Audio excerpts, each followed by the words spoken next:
what's funny about the sack thing or whatever? Like I looked like today and I saw that and I go, where did this come from? Like, so that's exactly what I said. I said, this is a 21-0 blowout. That's my assumption. Coach throws him in. He's in the neighborhood, and they're like, I guess it's, what's this, 49? Write him down. Yeah, that's awesome. That's the first time anyone's brought that up. So you have officially half a sack on the record. Yeah, well, I won't make my joke because I'm being recorded right now, but yeah. Hello, everyone. Welcome back. I'm Commissioner Yaz, and this week I'm joined by Brandon Saho. So I don't want this to feel like an interview, Brandon. I want it to feel more of a conversation with a friend. We're just getting to know each other, and after our listeners hear this, I want them to feel like they got to know you as well. So I had the idea today, based off of your tweet, the Twitter trend of how it started versus how it's going, and I just kind of wanted to walk through your life, how it started and now how it's going and where you plan to go next. I live in Los Angeles, so getting to know anybody that grew up in Ohio is always really cool to me because for some reason I have this weird, some may call it obsession with Ohio. So I wanted to start just with your background. You grew up in Cincy. Why don't you kind of walk us through that? Early years, you played football, I believe. Why don't you just kind of tell us what you want us to know about you? Football, I was the punter in high school, so I don't know if that's actually considered playing football, but I grew up on the west side. Like if you're from Cincinnati, west side versus east side is a huge thing. I'm proudly from the west side. I went to LaSalle High School, which is one of the bigger football schools here in Cincinnati.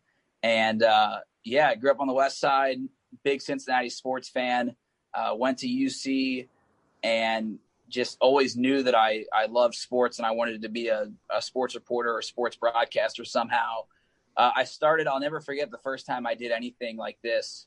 Sports reporting was, it's not really sports reporting, but the idea of it is in my backyard when I was like 12, I like put a table on top of a table and then a camcorder on the other side and like put jerseys and signs in the trees behind me and acted like I was hosting College Game Day when I was like 12 years old, which is just the weirdest thing ever. But that's one of the first memories. And then I think in 8th grade, I took one of those old TVs. It's not really that old, but one of those old TVs that was like a 12-inch screen with the VCR built in and took a camcorder and a microphone up to a press box at LaSalle High School. And we played there in like 7th grade and did play-by-play by myself of like a 7th grade football game. That is incredible. Yeah, so that's kind of where everything started for me. And then, to be back full circle in my hometown now, it's been over 2 years now being back in Cincinnati at WLWT, and it's been awesome. When I go to Cincinnati, what side should I pretend I'm from? West side, best side. Okay. I think, Mark, do you have a question? Yeah, you just kind of glazed over this storied football career, and I don't know for the listeners, you realize you are in the Ohio State high school record books, right? I did not. We actually poured back through some I'm so nervous record. at what weird stats about to pop up right now. You actually hold the highest percentage for your punts inside the 20-yard line. It's quite the impressive accomplishment considering for one punt or 2 punts.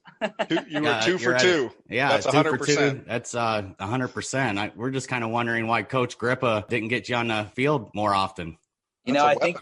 I think he understood that I was more towards the producing side or the reporting side of sports.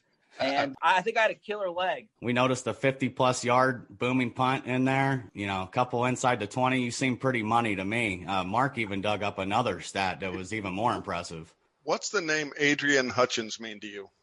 Man, I don't know. Now you guys got me all confused. I'll give you a couple hints. He graduated from Tiffin University. He's a former assistant track and field coach at Bemidji State. Accepted a position as a management trainee for Enterprise Rent-A-Car, but now he's working in Atlanta for Growing Leaders Incorporated. But one thing that we noted is Adrian never played organized football beyond his time under center at Lima Senior. Our speculation is that it's due in large part to a devastating hit you put on him on that evening in September when you guys shut him out 21-0 and you recorded half a sack.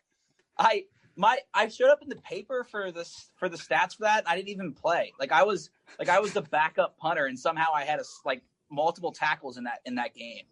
You had half a sack, and the record books don't have pictures. I know that.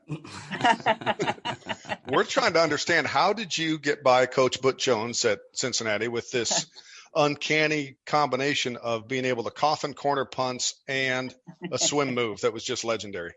I have no idea how I did not.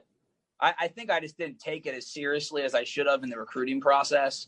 And that's probably where I went wrong. Right. Well, I think what it was is that your true passion was more on the broadcasting, producing, covering side than it was with the sports side, which is totally okay.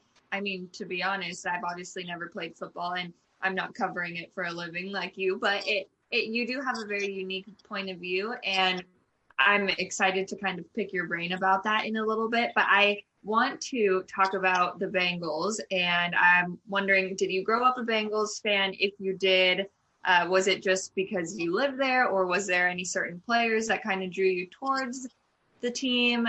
What's your story there? All right. First off, we'll clarify that I definitely was not good enough I wasn't good enough to start at LaSalle at punter. I wasn't good enough to go play in college. But everybody already knows that was my job. I'm just honest. But I grew up a big Cincinnati sports fan. I will say I was a Bengals fan, but between the Bengals and the Reds, like the Reds were more my team because I grew up loving baseball, and that all I'd heard about was the Big Red Machine and winning the World Series in '90, and my dad was a big baseball guy. But I definitely was a Bengals fan. I'll never forget the first Bengals game I went to was Eddie George returned the opening kickoff. I went with my mom, and we sat in like I don't know if it was the family section or near the family section, but it wasn't all that family language when however young I was. And my mom was like, all right, we got to leave. We can't be here. And I'm like, this is a football game, Mom. But all right. So yeah, that's my earliest Bengals memory, I think. But yeah, no, I definitely am a big Cincinnati sports fan, all teams. And so it's cool and weird covering them because like my last job doing LSU, covering them, it was cool. And like, I would want them to win because it made my job better and it made our stories and our interviews better. But it's not like it is here where like the Reds didn't score a run in 2 games in the playoffs. And not only do I have to talk about it, but I'm also like, this sucks. Like, because I care about these teams. So you try to, the more you do it, and I talk to my boss, George Vogel, here all the time about it, is the more you do it, the more you try to kind of distance yourself. But I'm 27 and I love sports. So like, it's kind of hard to do that all the time. Yeah, that totally makes sense. And I wanted to ask you actually what your favorite sport is to cover. I know you just said that you grew up like with the Reds and the Bengals, kind of leaning more towards baseball. But now at this point in time that you've had all this experience, what's your favorite sport that if the team was winning, let's just say the team is winning, the team's going to playoffs, whatever, what sport would you pick? Man, that's a tough question. I think I'm going to throw you a curveball here. I think college basketball. Oh, wow. Just because like college basketball is so big here, and you always have, most times you have 2 top 25 teams, and just the passion of the crosstown shootout and being able to cover that. And, you know, I went to UC, so I'm a UC guy, but now being around, you know, Xavier's program more, like I root for them to win and want to see both teams go to the NCAA tournament, and the fan bases are so passionate. I think that's my favorite thing, just because it's so unique to Cincinnati to have 2 really good college programs and to have a big rivalry too. But I mean, I'll take any winner getting there and covering them. I mean, I haven't been, the Reds this year are my first team being to the playoffs in the major league or, you know, top level of their sport since I've got the job in May of 2018. And I didn't get to go, and there was no fans, and they lost in 2 games. So I'm hoping the Reds can get back in the playoffs next year, and maybe Burrow can get the Bengals in the playoffs in a year or 2. I thought you might go the college basketball route because I know you're a UC guy, and like you said, it's pretty big time there in the city of Cincinnati. I do want to kind of stay on that subject. What sport, if they brought a championship to Cincinnati, would the city go craziest for? That answer is really easy for me, and I know this is a Bengals podcast, and the city would go crazy if the Bengals won the Super Bowl. But the Reds winning a World Series, I think, is the championship that this city would not burn down, but it would be the biggest party you've ever seen. And probably have a little bit biased because I am a baseball guy, but it's America's first team. They've won the World Series 5 times. There's so much history. It's a baseball town.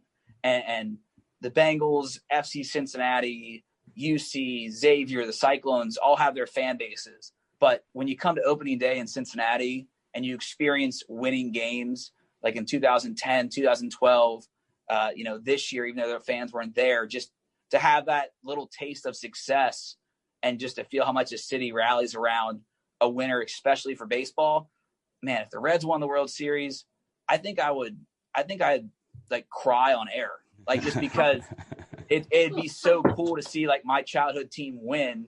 And if I'm still lucky enough to be reporting in Cincinnati when one of my teams win, I'd be so emotional. It'd be awesome. I try to hold it back, but. Oh, yeah. I mean, you see I'm wearing a Reds hat right now, so I would be completely stoked as well.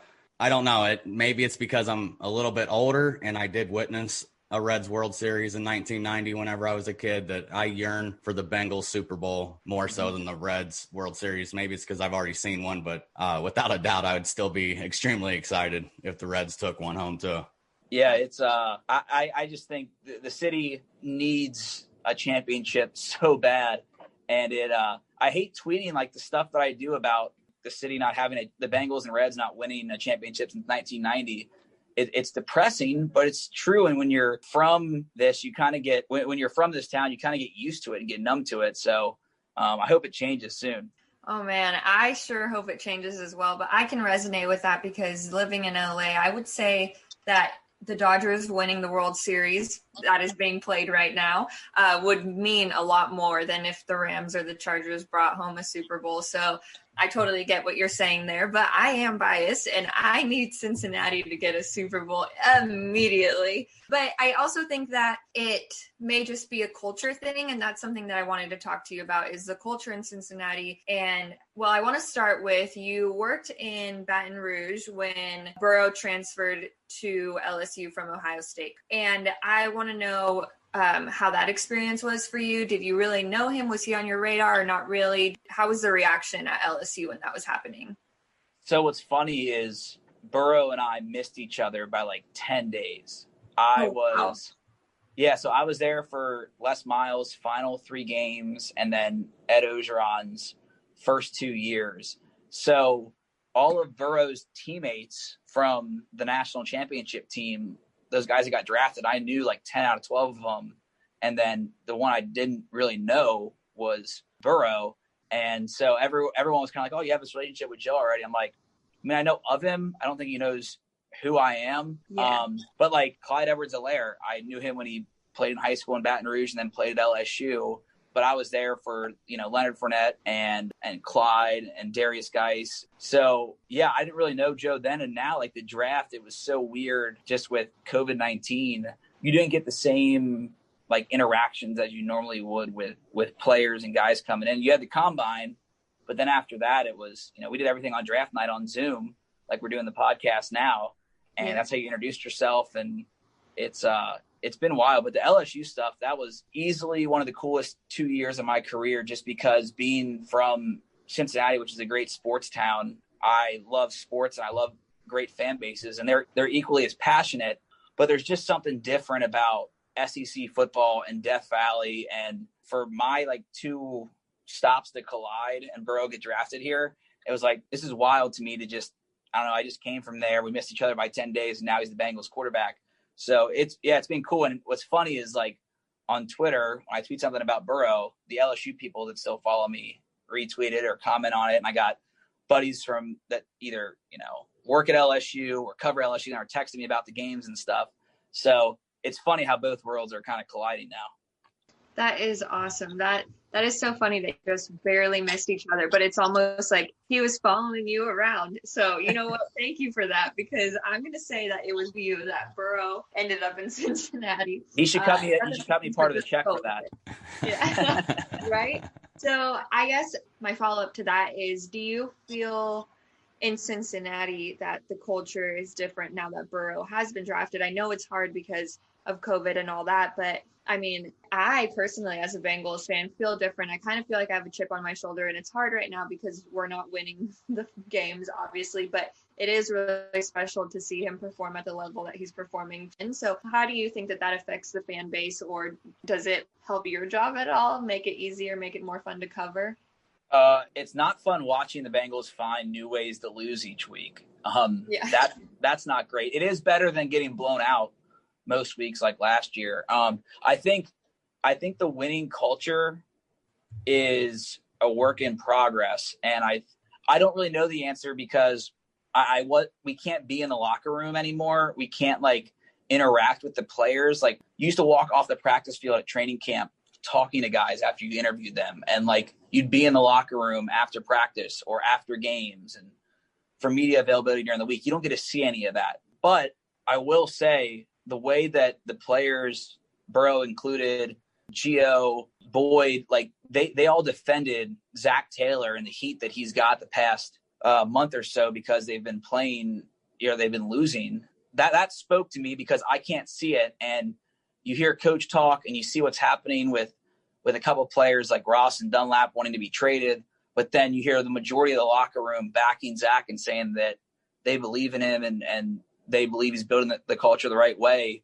When you hear it from players and not just the coach saying the same thing over and over again, it makes you kind of take a step back and say, maybe things are moving in the right direction, like he says, and you just need to give him time to prove it. But the Bengals aren't meant to win a Super Bowl this year. They did make a lot of moves, more than they ever have in free agency, and they drafted their franchise-changing quarterback who looks every bit like that now. But this isn't a team that's going to the playoffs this year. We didn't expect them to go to the playoffs in 2020. I think after hearing that stuff this week, combined with just the way Burrow's played, especially this past week, 400 yards, 4 total touchdowns, I mean, he was on fire. There's other problems that need to be fixed around him, and that's the thing that I want to see out of the Bengals franchise, and anyone can see that from the outside.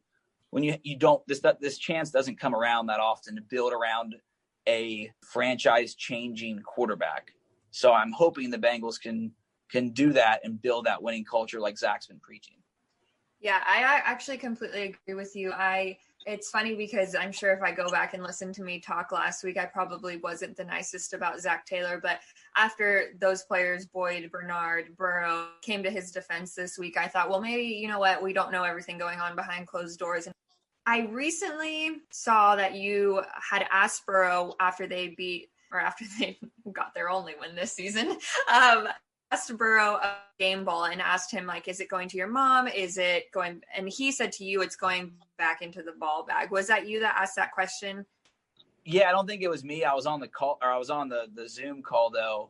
But yeah, that answer was such a football guy answer. Yeah. So I this might be a little controversial, but I thought this myself when I listened to it, so I wanted to just hear somebody else's perspective on it. But he is a rookie in the NFL. He's playing really well, and he gets his first win, and everything's going well. But he has like this tough guy shield that I really respect because I think that it's a leader, and he's doing well in that role. But at the same time, I feel like just enjoy it. It's just like something that I've noticed recently in all his pressers or post-game conferences. He's always just like, it's not about the numbers, win or lose, that's it, that's all that matters, which I really respect. But also it's like, hey, take a second to just like enjoy that you are one of the best quarterbacks to have ever played this game. You know what I mean? Yeah, I think I will say I like the answer. It goes right back in the ball bag because that's just like, all right, back to business. But that's what he's like, that persona and that confidence, but also calmness of it's all about winning and losing has been consistent from what I've seen when he was at LSU. And then here, like I remember my buddy Joe Daneman, who works at Fox 19 here, asked him about like getting nervous about his first game in the NFL. And he laughed and was like, you ever read anything about me being nervous? And he's like, no. And he's like, point taken. He's like, yeah, I'm not nervous. I'm a little excited, but this is what he expects to go out there and win. And I will say this.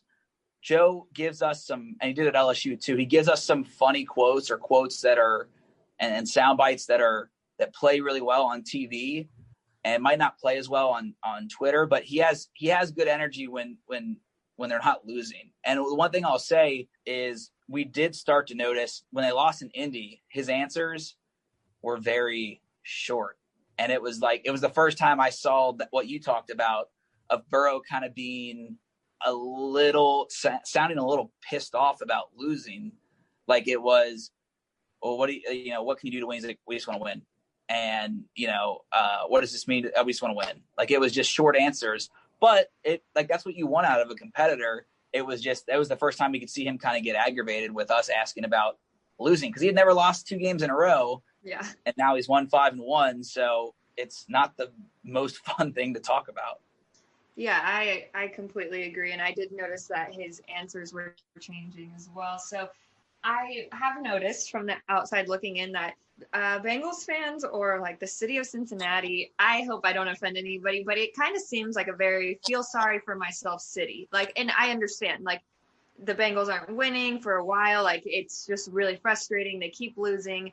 But I feel like they're always just like kind of, I don't know the right word to say this, but kind of just like moping around a little bit, which I hope will change as time goes on. So I want to get into some fun stuff.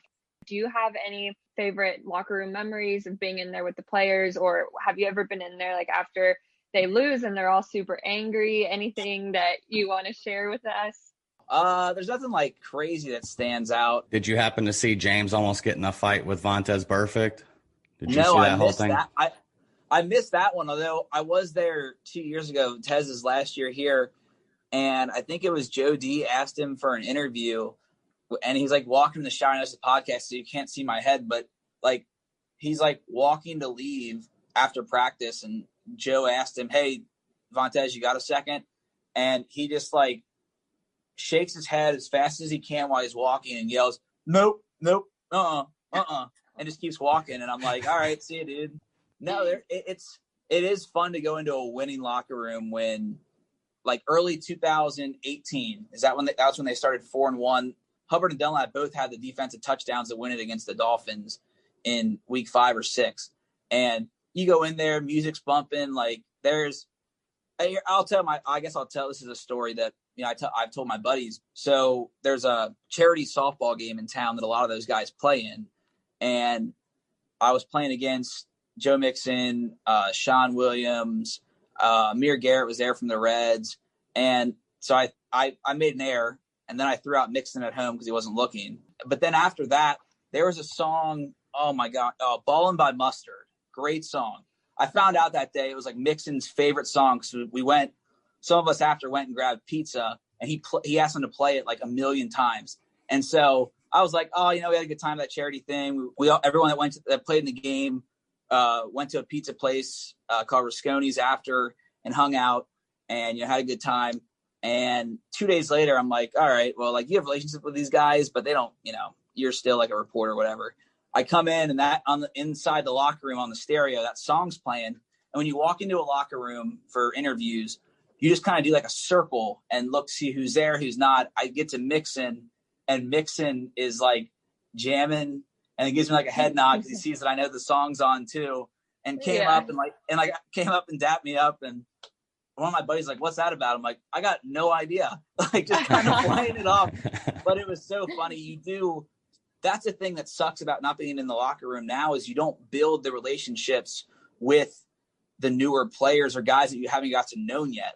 I have that relationship with Joe because I've done stories with him, and Joe, like when we went to London last year, all the players in the front, media's in the back with like some of the front office people, and Joe was bored on the 7-hour flight and came and sat between me and Joe Daneman and just talked about anything at all for like 20 minutes just because he wanted to hang out and do something. He's a cool guy. But you have those relationships. Like I have those relationships with Mixon, Hubbard, like different guys on the team, and you don't get to build new ones because you're not like in the locker room. So that kind of sucks. And you also don't get to see, like we talked about earlier, that winning culture. You don't get to see the mood of it and see if it's really happening. And 2, you don't get to be in there when they win, and you get to have like fun things happen, like them playing.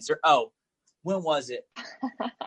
Oh, here's another. So there's a lot of there's a setup inside the Bengals locker room where they can play the music. Like that controls the speakers in the locker room. And so any guy can go over there. I don't know about during COVID, but pre-COVID, you could go over there, and punch in any song. And I want to say it was Billy Price turned on the Titanic theme song. And like, it just kept playing that, like when they were losing last year. And so we were waiting like for anyone to talk to us because no one wanted to talk about losing. And on the Monday, he just turned on it was either him or Preston Brown, but someone turned on like the Titanic theme song and just kept playing. And I'm like, this is amazing. These guys want to win, but they're having fun with us. And so those are the relationships you miss during COVID-19 because you can't be in there. Yeah, see, that was a great story. You started off like, oh, I don't know. And then like you were just rolling, and I would love to just hear so many more of those. But that's awesome. I love that they were playing that song. That makes me laugh. So apparently Joe is one of your favorite players, I would guess, but I wanted to know who, if you had the chance to just go have a beer or have lunch or have breakfast, whatever your favorite meal of the day is, with two Bengals players, who would you pick, past, present? It doesn't matter. Oh, man. One, I don't get up until like 11, so definitely not breakfast. More of a beer guy, so probably beers. I would probably, like, this is such a easy answer. I didn't get to cover him. Like, I like to kick it with Chad. Like, that'd be cool. Just hear this, what it was like when he played, what he thinks of the guys now, kind of pick his brain about the Bengals and his career, because he was a superstar, not just for the Bengals, but in the NFL. And he's one of those first guys that were really flashy. And I like the swagger. Like, Burrow's got it, Mixon has it, Boyd has it. You know, I like that swagger that players play with. And so I think Chad Ochocinco would be cool. Maybe on the flip side, Corey Dillon, to like hear kind of what went wrong at the end and why the exit was the way it was.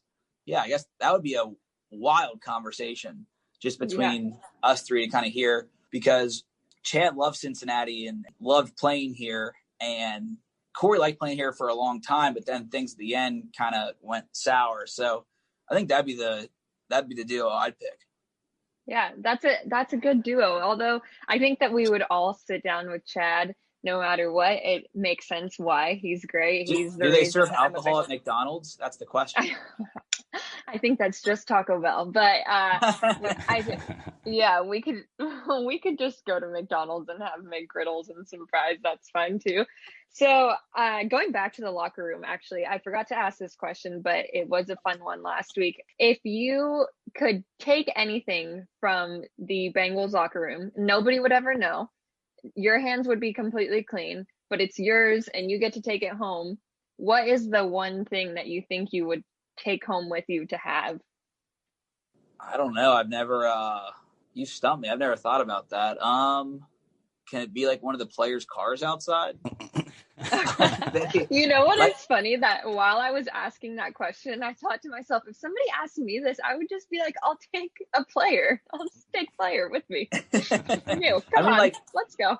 What's funny is, now that I said the car thing, is like I bought my first like new car maybe a year ago. I bought a Jeep, and it's still nothing compared to what they have. But I used to drive like a beater 2000 Honda Accord I've had since high school, and we park with the players. So you're like parking in between like Maseratis and BMWs and all this stuff. And here's me with my all beat up, bad paint job 2000 Honda Accord, just trying to do some interviews. And they got all these cool cars. Yeah, I don't know. Maybe like, awesome. Yeah, maybe somebody's cool car. I don't know. I don't know what I would want out of the locker room, really. Yeah. That's fine. Some people, I don't know what I've never seen it, so I don't know what I would take either. Maybe like a jersey, but a car, that would be cool too. So far, the police report's going to contain a missing AJ Green jersey and a missing Maserati. That's what we've got on the police report so far. No suspects. Yeah, that's great. So my last question for you is, what does your game day look like? Do you get to sit down and have a beer and enjoy the game, or do you have to work through it? How is it this year with COVID? And then how is it when the regular season is happening? Yeah, it's the best of both worlds if you grew up a sports fan. Growing up, I went to as many games as possible, for every Cincinnati team. And when I got old enough to drink, I like to tailgate, I like to go to like the Banks for Reds games. And I get to do that on my off days when, I go to a Reds game during normal years. But like for normal years with the Bengals, if they're playing at 1, my day starts at like 9:30, get to the station by 10, stadium by 10:30. We all have lunch up in the press box together. And then I'm there in the press box with my laptop building my show. So the way like TV works is you basically have a blank Excel sheet with all the elements of your script, video, graphics. And so I'm building that while I'm watching the game, tweeting, taking notes. And then you got to pack all that up once the game ends, go down to the locker room, do those interviews, go back out onto the field, shoot some stand-ups if you're not going to be live, and then go back to the station, make it back there by 6, get that stuff in the show. And then our late show, we used to have a show called Sports Rock where it was like a 20-minute Bengals show. And so you're here until midnight doing that too. So your day starts at 9:30 and ends at midnight. And you don't I love this job and I love being a sports reporter. And I get to see things and do things. Like last year I got to go to Miami and London with the Bengals. Like that stuff fans don't get to do. And so I love that.